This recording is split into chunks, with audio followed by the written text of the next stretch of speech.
But for us ladies, right, we confuse love with passion, or we confuse love with desire, right? So if there's somebody in our life who's not desiring us, right, we don't feel loved.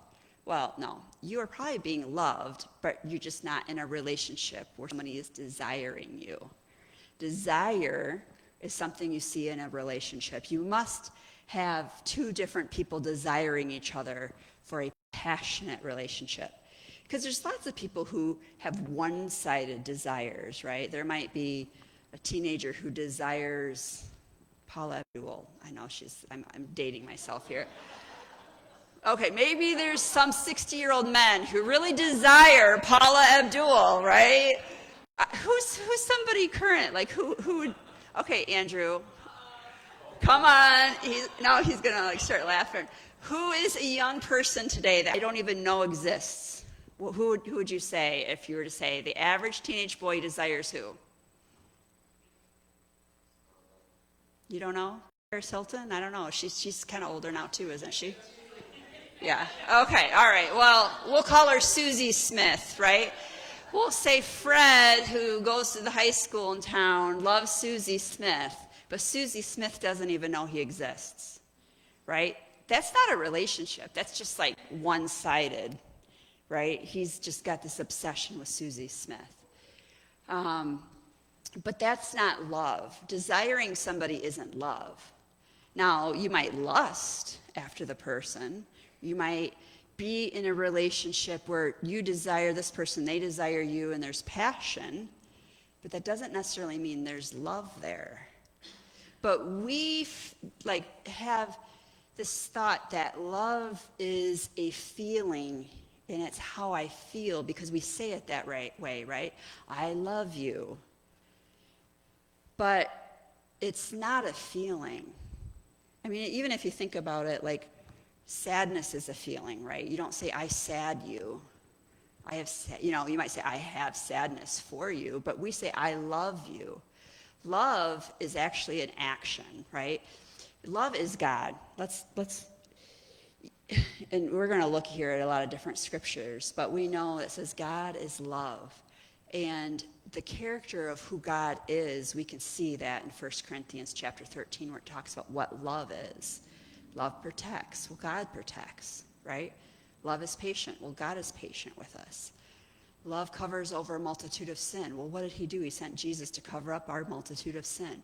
So God is love, but how we love somebody comes out in our actions. Now, love is so important and love is so powerful that in the 1950s, 60s, 70s, when people started doing this like child development and realizing like, oh, maybe the reason why we have issues as an adult has something to do with our childhood. They began doing all this research. And Abraham Maslow came up with this hierarchy of needs. And he said, not only do children have this, but we all have these needs that have to be met. And at the bottom of it is just shelter, food, water, right? If you don't get it up and if you haven't eaten in 3 days, you can't even think about the rest of your needs because all you're obsessed with is eating. If you have no shelter, all you're thinking about is being covered. But the next one is then safety, right? A person could be in an apartment and have food and have shelter, but if they don't feel safe, if somebody is in the apartment with them that's constantly beating them up, again, they can't move their way up. But the third thing, after making sure you're fed and have shelter and you're safe, is love. It says a sense of belongingness and love. When you feel loved, you feel like you belong. You feel like somebody wants you there because somebody is doing this action towards you. And then the other needs kind of go up. And at the top, it's the self-actualization. It's like, okay, this is who I am. I can actually figure this out and understand myself. But most of us never get to the top because we don't get past that love stage. And so we look for it, right, in all these different ways. We look for it in passion or desire and all these different things. Now, we know that love is action, and so there's 5 different ways that Gary Chapman has said that he's a Christian author, that we show love to somebody else. Physical touch, words of affirmation, time. We also have service, right, where you're doing action, and gifts. So those were 5 things that he saw in relationships with people. Again, it wasn't passion, it wasn't desire. It was a physical action that somebody would do for somebody else. And when you figured out your spouse's love language and you did those things that made them feel loved, he would see this radical transformation in their relationships. Because that person that was receiving that love, right, was able to get beyond that hierarchy of needs. That is a need. People need love. And so we, though, as Christians, are told to love others. Now, obviously we need it, but we are also told to give it. So if we look here in John chapter 13, and verse 35, Jesus was talking here. Now, 34, which you won't have up there, but it says, "A new commandment I give you, right? Love one another as I have loved you, so you must love one another." And we know that verse, right? First one is to love the Lord your God with all your heart, soul, strength, and mind. Second is like it, he says. I love that, how it's like it. Love your neighbor as you love yourself. So Jesus is reminding them before he goes to the cross, remember, I've told you to love one another. But verse 35 is really important. Why? Well, it's not 30, yeah, it is 35. It says, "By this, everyone will know that you are my disciples, if you love one another."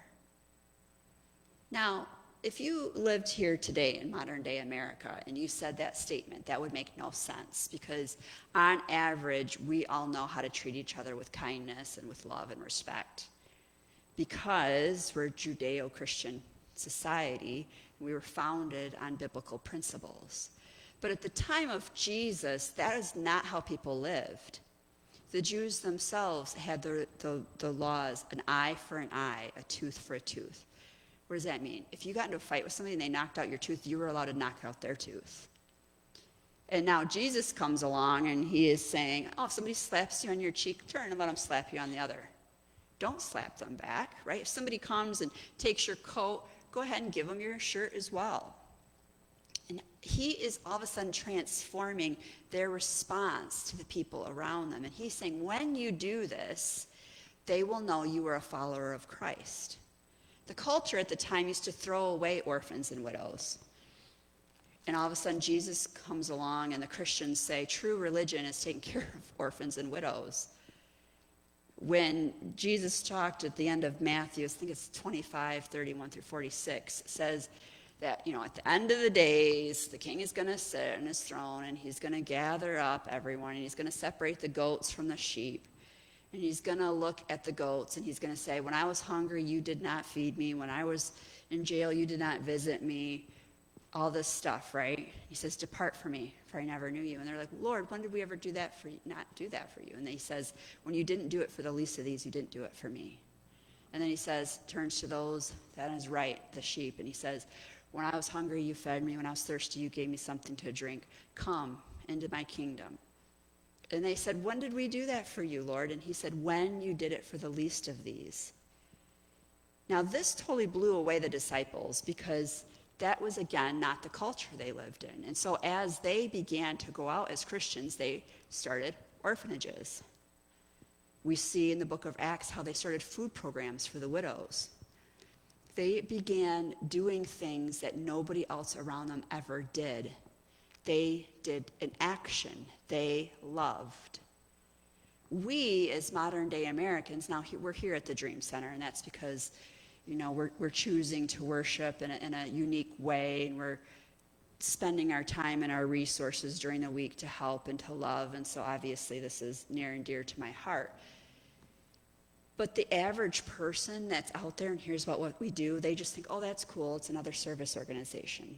Right? I mean, literally in the United States of America, right, there's the United Way, there's Salvation Army, there's all these places that now do this, and that's all been founded on Christian principles. Think about something as simple as the Red Cross.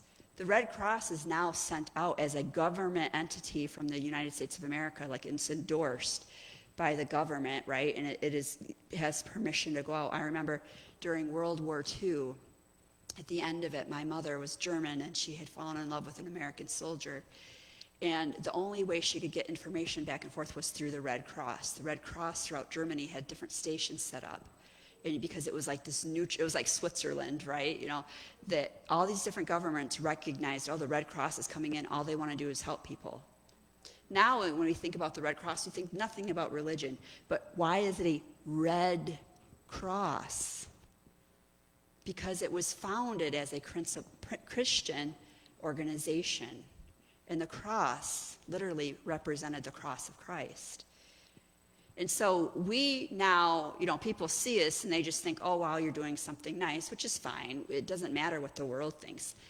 But we as Christians know that Jesus said that when you love, people will know you're my disciple. That is how important it is. I give you this new command to love your neighbor as you love yourself, right? To love one another. I love this. I love this, right? A new commandment I give you, love one another. As I have loved you, so you must love one another. But here's the thing. What does it mean to love? Does it mean just putting out coats in the wintertime? Is that how our neighbors know that we're different? 1 John chapter 4, verse 8 tells us a little bit more here about love.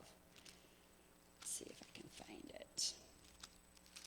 1 John chapter 4, verse 8 says, whoever does not love does not know God, because God is love. That's a powerful statement. Whoever does not love does not know God, because God is love. This was such a big deal because God is love. God comes in and he transforms how we treat people. Why? Because we're in relationship with him. And this is the very nature and character of who he is. And it's different, again, than how we have that relationship with the people around us, right? Again, it's not desire, it's not passion. Love is a decision that you make in how you treat people, because they don't deserve it, and love is one-sided. You don't love somebody because they love you. You love somebody because love is God, and God is love, and you know God, and God is how you're going to live your life. Being a Christian, being a follower of Christ, means that you are going to walk out your life as he did. But that takes self-discipline. I love how when we accept Christ, we get the Holy Spirit that fills us. And some of the fruits of the Spirit, right, are love, joy, kindness, humility, gentleness, self-control. You have to be self-controlled to have somebody spit in your face and not punch their lights out. Seriously, like, most of us would not handle that well. Now, does that mean we're always perfect and some of us haven't reacted when somebody's done something to us? You're still a Christian. You're learning that self-control, right? You can have a fruit and it's not developed yet. It's not quite ripe yet, right? I've had a lot of green bananas. They're still bananas, but they're not ripe yet. But here's the thing. When we walk in love, it changes our reactions. It changes our actions. Now, it doesn't mean it doesn't change the fact that love protects and you have to have boundaries, but it does change your initial thoughts and how you react and how you act towards others. We see in Luke chapter 10 the parable of the Good Samaritan. We're going to look at that. Some of you might be familiar with this, and maybe not. In Luke chapter 10, Jesus would tell parables. What were parables, Mary? Parables were stories. We go to the movies, And Jesus didn't have a DVD player, so he would tell the stories orally. And so he would try to get people to understand a lesson by telling them a story. So we see here in Luke chapter 10, starting in verse 25, Jesus says, or this is what happened. On one occasion, an expert in the law stood up to test Jesus. "Teacher," he says, "what must I do to inherit eternal life?" "What is written in the law?" Jesus replied. "How do you read it?" The man answered, "Love the Lord your God with all of your heart and with all of your soul and with all of your strength and with all of your mind, and love your neighbor as yourself." "You have answered correctly," Jesus replied. "Do this and you will live." But he wanted to justify himself. So the man asked Jesus, "But who is my neighbor?" Right? Maybe there's just certain people I have to love as I love myself. There's certain people I don't. In reply, Jesus said, "A man was going down from Jerusalem to Jericho when he was attacked by robbers. They stripped him of his clothes, beat him, and went away, leaving him half dead. A priest happened to be going by down the same road, and when he saw the man, he passed by on the other side. So too a Levite, when he came to the place and saw him, he passed by on the other side. But a Samaritan, as he traveled, came where the man was, and when he saw him, he took pity on him. He went to him and bandaged his wounds, pouring on oil and wine. Then he put the man on his own donkey, brought him to an inn, and took care of him. The next day he took 2 denarii and gave them to the innkeeper. 'Look after him,' he said, 'and when I return, I will reimburse you for any extra expenses you may have.'" Now, Jesus actually goes on here and he says, "Which of these 3 do you think were a neighbor to the man who fell into the hands of the robbers?" The expert in the law replied, "The one who had mercy on him." Jesus told him, "Go and do likewise." What's interesting is in this parable, if you understand the culture, one of the most important details we overlook as Americans is the fact that the man was stripped of his clothes. He was naked. In their culture, the clothes represented your status in life, right? There were certain colors that only the rich people had. There were certain things that only a slave would wear. And so by finding a naked man, it wasn't like you knew whether or not this guy could ever repay you. You didn't know whether or not this person would deserve it, right? Because this guy's asking, "Who is my neighbor?" He's not necessarily saying that the people who are beaten and unconscious are the only ones you have to love. By saying the man was naked, he's saying any person. There's nothing that should denote who you love and who you don't love. Anyone who is around you. And how did the man love it? It didn't say that, and he went and prayed for him and then walked away, right? We actually read in the New Testament, I don't know if it was Peter or Paul or who it was, probably it was Paul, where he says, it doesn't really matter if you just say, "I'm praying for you," but then do no actions. That doesn't help. As Christians, how people see us loving somebody else and knowing then that we are Christians, followers of Christ, is our actions. So the Samaritan, which there's a whole lesson there about why he used a priest and a Levite and a Samaritan as his examples. But the Samaritan was like the least likely in the Jewish culture to go out of his way to help somebody, because the Jewish people didn't view him as somebody who is really following God's word correctly, because they would kind of do things a little bit differently. And Jesus is making another point there. It doesn't mean that you have to be perfect to love somebody else. You, who wherever you're at, wherever you are in life, you can treat someone else well when they are in need. So then the question then always goes back to how do we love others? What are we doing that is loving others? This is so clear that even in the book of Romans, as Paul was writing to the Roman church about what they should be doing for each other. And it says in Romans chapter 13, verse 8, it says, "Let no debt remain outstanding except for the continuing debt to love one another. For whoever loves others has fulfilled the law. Romans is an interesting letter because we have Jewish Christians and we have Gentile Christians, and the Gentile Christians are being told by the Jewish Christians that they have to follow the law to be saved. So they had written Paul, and so Paul goes back and forth addressing the two different groups in this letter. I really recommend, if you want to really study the book of Romans, to read it in its entirety. I know that sounds like a big deal, but it'd probably take you maybe an hour, if that, to sit down and read it from chapter 1 all the way to the end. But what we see here is he is saying, look, when you love, you are fulfilling all of the law. So you Jewish Christians who are saying they have to follow the law to be saved, they don't. They believe in Jesus, and if the law didn't save you, you need to believe in Jesus as well. But if you're concerned that we need to follow the law to be a good person or to be blessed, as long as they are walking in love, they're going to fulfill all of the law.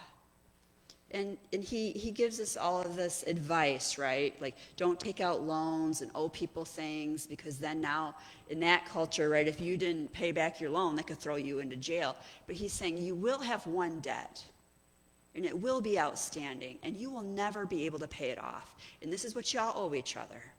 So love. Why? Because Jesus paid a debt we could not pay. He loved us. God loved us so much that he sent Jesus. So now, as we try to pay him back, he says, love everybody around you. So this verse here is so powerful. I mean, this whole chapters here, chapter 12, chapter 13, it talks about all this love. Love fulfills the law. Let no debt remain outstanding except the continuing debt to love one another. For whoever loves others has fulfilled the law. So how do we love? How do we love our neighbors? I've lived in neighborhoods where I didn't talk to my neighbors for years. Didn't even necessarily know their first names. I remember kind of getting to a point where it's like, okay, holidays are coming up. I'm going to make a point to try to do some sort of action to let my neighbors know that I love them. Now, you would think I would go buy some flour and make cookies and go drop it off, but that's not what I did. I just went to the store and bought some pies. I know. One day maybe I'll bake, but until I have more time on my hands, I'll just run by and buy some things and put a little Christmas card in each of it and just said, have Merry Christmas, whatever, and dropped off a pie to each person. Now, some of them, I never heard anything back. So do you think that means that I shouldn't ever communicate with that neighbor again? No. Love is not reciprocal. We do not need to have someone else love us back for us to love them. Now, if you desire someone, you need them to desire you back for there to be a relationship. But love can be one-sided. God's love for the world is one-sided. Most of us don't love him back. Those of us who do love him back are then have a relationship and a blessing because of that. But God's love continues to pour out on people who do not love him back. You were told to love your neighbor as you love yourself, right? The Good Samaritan, he picked up that guy. I love how he didn't take him back to his house, right? There is boundaries in love. He took him to an inn and left him there so somebody else could care for him, and he went on his journey. But he didn't say, when he comes to and he can work, go ahead and have him clean out your stalls in your inn for a while, in your barn that's attached to your inn, until he can pay you back. No, he says, when I come back, if there's any money owed, I will pay you. Why is he doesn't expect anything in return from that guy. Love was one-sided. It was all one-sided in that example. When the guy said to Jesus, who is my neighbor, right? How should I love? You just give. Don't expect anything in return. So then the following year or whatever later, the neighbors that didn't respond, guess what? I still brought them something. And I still brought them something, right? And I still invited them to a barbecue. But I had to, of course, follow that voice of the Lord to say, okay, I'm going to love my neighbors, and that means I have to do something. If I drive past my neighbor's house every single day and I just say the words in my car as I'm driving by, I love you, and I keep going, are they ever going to know that? No. The only way to show your love is by doing some sort of action, by doing something that affects the person around you. Now, can we physically use our actions to love every single person we come in contact with? Probably not, because we live in a society in a day and age where, I don't know about you, but by the time I get it up, maybe run to the bank, go to the gas station, go do my grocery shopping, come into work, stop at a whatever, the auto shop on my way home to grab something, and do this and that. I might come in contact with over 100 people. So I physically cannot go out of my way to do an action of love for every single person I meet. But my words, right, can be seasoned with love. The way I interact with people, the ability to hear from God and to recognize that those around me that I do need to go out of my way and do a little extra for, I can be open to that. And so each and every single one of us has to figure out who our neighbor is and what that actually means. We have lots of neighbors here at the Dream Center, but we have one neighbor in particular that is in need. I guess I should forewarn you all now. We may be asked to go and help him clean out some things that have piled up. Now, if I were to call you up individually or come up on a Sunday and say, hey, next Saturday, can everybody give up 2 hours of their day to come down here? You got to bring work gloves, and you're going to get dirty, and it's going to be heavy, and it's going to be messy. Do you want to do that? Absolutely not. And some of you would only do it because I was asking you, right? And you might love me and be willing to do it for me, but you might not be willing to do it for that person. But that is how we change who we are and how we interact with people, because most of the time when we begin to actually walk out loving strangers and they can't love us back, it feels so good. Why? Because you are being God. You are being his hands and feet. God is love. Those of you who say that you cannot love someone else do not know God. That's what that verse just said. That verse tells us that when we walk out love for somebody else, it's because we are walking out the actual essence of God. And that is so, so powerful. It is so, so powerful. So the only reason you should owe somebody anything is love. And to do something for them is love. Now, what if you get yourself in a situation where there's nobody in your life? Right? Maybe you don't get involved in anything, you're not around anybody, you've got just this small little world.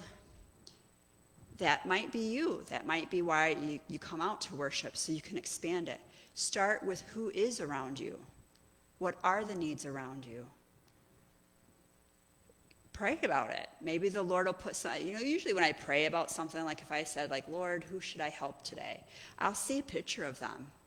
Sometimes it's somebody I haven't even seen forever. Maybe they live on the other side of the country, and I got to just call them up, talk to them. Maybe I just need to give them some encouragement. Find out, hey, what's going on in your life, right? Maybe I'll go on Facebook and see if there's anything new going on that I may or may not have been aware of. You can find somebody to love, but it takes effort. 1 Corinthians, and you all know this, but we're going to read it anyway. 1 Corinthians chapter 13. Before I read chapter 13, I have to tell you, when you have time, read 1 Corinthians chapter 12. What's interesting about 1 Corinthians chapter 12 is that the entire chapter, most of the chapter, is about serving and the gifts that God has given us to serve each other in the church, right? The gift of prophecy, or the gift of craftsmanship, or the gift of all these different gifts, right? But at the end of chapter 12, he says, Paul does, that it doesn't matter how gifted you are and what God has given you if you don't walk in love. It doesn't matter how talented you are. It doesn't matter how much you have. that you have to do these things with love, that this is the most excellent way. So 1 Corinthians chapter 13, it says, "And yet I will show you the most excellent way. If I were to speak in the tongues of men or of angels, but do not have love, I am only a resounding gong. If I have the gift of prophecy and can fathom all the mysteries and all the knowledge, and if I have faith that can move mountains, but do not have love, I am nothing." Now, you just spent all this time talking about how great these gifts are from God and that we can walk with these supernatural gifts, right? Wouldn't it be awesome if we had faith that literally can move a mountain? And you know that person's got a gift of faith. So, like, I'm praying, I'm believing, I'm trusting God, but I'm going to have them agree with me. But they don't have love, doesn't matter. If they don't walk in love towards you, they're not going to come out of their way to come over to your house and lay hands on your sick daughter, are they? There's a lot of people that have a lot of gifts out there. They never use them for the good, for anybody else. Every single person sitting here has gifts from God. You've been promised a gift from the Lord. You are a different part of his body. Some of you are the kidneys, some of you are the liver, some of you are a big fat mouthpiece, right, that can never shut up. But here I am. But if you don't use that gift, does the body no good? Then we wonder why we're in diabetic coma all the time. Well, the pancreas didn't show up tonight. Just saying. So he says, if you have all these wonderful gifts, but you don't actually have love, does no good. If I give all that I possess to the poor, and I give over my body to hardship that I may boast, but I do not have love, I gain nothing. Now, Pastor Mary, you just told us that it's action and that we got to help people in need. And now he's saying, if you do that, but you don't do it out of love, you gain nothing. That's right. You can do it just because I told you to. You could do it just because you want a reward in heaven. You can do things that are right, but not for the right reasons. So if we're going to take the time to help, let's do it for the right reasons. Let's do it because we truly love the people. We don't judge them. We don't ask, why do they deserve it? We don't say, why are they in this situation? We just love because that is who God is, and God is in us, and God loves us when we don't deserve it, and when we can't answer any of those questions for ourselves. This is like a mind shift. This is hard. This is why Jesus said, when you learn how to love others, they will know you're my disciple. Why? Because you've allowed Jesus and his ways, God's Holy Spirit to come in there and transform who you are and why you do it. He says, if I give everything I possess over the poor and I give my body to hardship, that I may boast, look at me, I did the right thing, but I do not have love, I gain nothing. All right. So what is God? God is love. What is love? It's the character of God. So as I read through here, I love reading this and replacing the word love with God. But since we're talking today about love, I will say love. But I want you to think about this. This is God. This is the nature of God. We are followers of God, and we are saying we want to live our life as a blessing to those around us. Love is patient. Not in America, it's not. I mean, come on. We got fast food. We've got microwave. We literally now can go on our computer and order something and have it the next day. But that's not love. Love is patient. Love is kind. It does not envy. It does not boast. It is not proud. Does not boast. God didn't know about Facebook? Sorry, just putting it out there. I'm on Facebook. I posted pictures of my son, homecoming. He looked so good. I was boasting. I'm not saying that I walk in love 100% of the time. My humanity shows up once in a while. I mean, I always got to say, oh, watch out, my humanity is showing. I'm not saying we can't boast. I'm saying we don't help people out to boast. We help people out because we love them. Love is patient. Love is kind. It does not envy. That really is a hard one. I should do a whole lesson on envy. Do we really know what the word envy means? We confuse it with jealousy, but envy is much worse. But love does not envy, does not boast. It is not proud. It does not dishonor others. Oh, man, you can help somebody out and dishonor them so easily. Oh, man. You can literally go into a situation and bring a starving person food and dishonor them as you do it. And embarrass them or do whatever. That one's hard. If we're going to truly love somebody, how do we honor them as we help them? I mean, this is real stuff we have to talk about, and I'm going way over on time, but love is not proud. It does not dishonor others. It is not self-seeking. Love is not selfish. It is not easily angered. I love that one. I have it underlined in mine. Well, it's already highlighted, but it's also underlined. Love is not easily angered, which means love is angered. God gets angry. A lot of times he's mad at me. I'm like, really good, I'll try again. Thank you for forgiving me. It's okay. It's okay. Anger is okay. We think anger is this bad thing and that we should never get angry. And anger shows us something is wrong and we need to defend something. We need to change something. You should be angry when somebody is bullying your neighbor's son. And that anger should drive you to get out of your house and to walk over and say, hey, knock it off. I literally remember being like 9 years old and with the neighbor kids, and there was this fundraiser, and they were selling these little tickets, and we had this little cardboard box. There was a hole in the bottom, which she didn't realize. It had been raining. And by the time we had gone around the block, the older brothers had come over and counted the money with how many tickets we were, and 50 cents or whatever it was missing. And we looked and we're like, oh, there's a hole in the bottom of the box. Well, they thought I stole it, and they literally started shoving me around. And I was tiny, and these were big kids. They were like maybe 10 or 12. I remember the neighbor guy coming out of his house and yelling at them and saying, what are you doing? Stop. And I ran home. Anger made him love me in that situation, and his love saved me. Do you allow anger to make you rise up and stand up for what is right? Because you love that person or you love that situation, right? You love.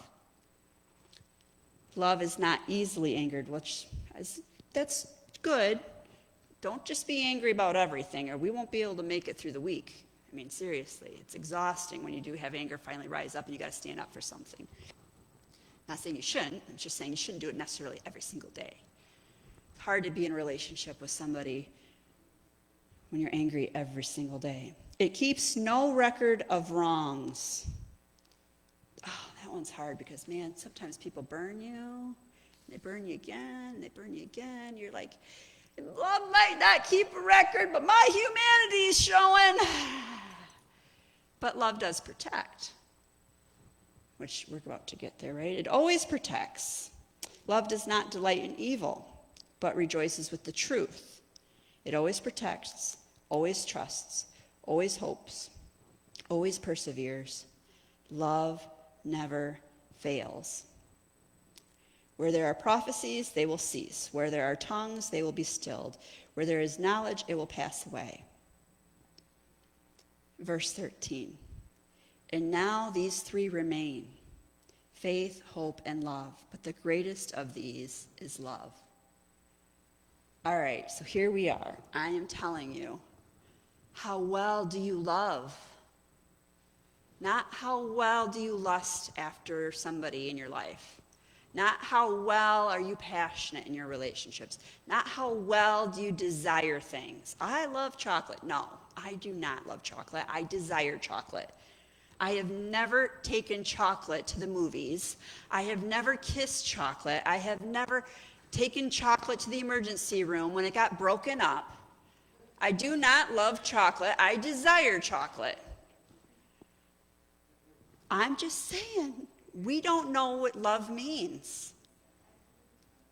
Love is not desiring something. Love is doing something. Who do we do things for? Most of us just do things for ourselves. How much do we do for those in our household? Probably more than our neighbors, because we love them, right? We're doing things for them. How much do we do for the people we work with, or the company we work for? Your boss should know you're a Christian, not because you wear a Jesus pin, but because you're the best worker in that place. I love how the scripture says, do not work, right, for your boss or your masters in a sloppy way, right? Do good as you are working unto the Lord. Now, Mary, I don't do any of this stuff. Does that mean I'm going to hell? No. But it means that the person around you can't necessarily tell you're a Christian. You go to heaven because you believe in Christ. You act like a Christian because you want to live life to the fullest. The thief comes only to steal, kill, and destroy. I have come that they may live life and live life to the full. When you break the commandments, there is curses associated with that. They are earthly curses. If I'm here on earth and I don't wash my hands before I eat, the issue I have is earthly. It's not spiritual. Now, some of our commandments, right? Bitterness and anger, that does affect our spirit. That does affect our soul. How do we love? We love even when we don't feel like it, or we're supposed to. We don't love for our benefit. We love for their benefit. Love is not selfish. It's not subjective. Does this person deserve to be loved? Right? You can love without crossing boundaries. You could protect. Love can get angry sometimes. But ultimately, love means doing things that are uncomfortable. That means working harder than you want to work. It means being more patient or kind than you think the person deserves. Sometimes it means keeping your mouth shut, which is really hard for a mouthpiece to do, I'm just saying. How do you love? I don't know. I think we all love a little bit differently because of our giftings. And I'm going to have the ushers come forward. We're going to have our communion tonight. When Christ went to the cross, he did this out of love.